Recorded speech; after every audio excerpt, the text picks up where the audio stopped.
شفتوا جبر الخاطر حلو ازاي.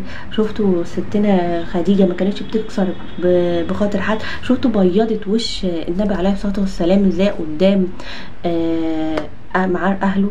يعني ما قالتش انا مش ملزمه ان انا اساعدها وانا مالي وهي امك انت هي تبعك انت، لا هي ساعدتها وما بخلتش عليها، جبرت بخاطرها. سيدنا محمد جات لها السيده حليمه السعديه اللي هي مرضعه النبي، اللي هي في مقام امه اللي رضعته وربته لحد ما كان عنده 4 سنين.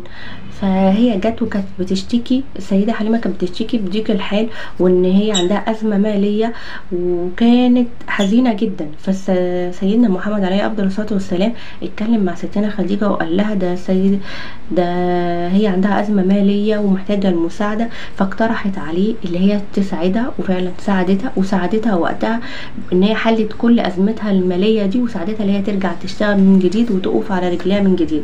بس ساعدتها بمساعدة كده وخلاص ومشيتها، لا ده هي حلت لها مشكلتها لدرجة اللي هي مشت من عندها تعتبر غنية. كانت جاية لها عندها أزمة مالية وفقيرة جدا، مشت من عندها وهي غنية وعندها ثروة تقدر تشتغل. جبر الخاطر حلو ازاي. شفتوا ستنا خديجة ما كانتش بتكسر بخاطر حد. شفتوا بيضت وش النبي عليه الصلاة والسلام ازاي قدام مع اهله.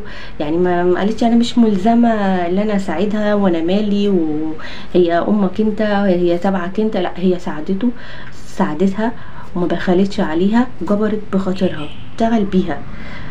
موقف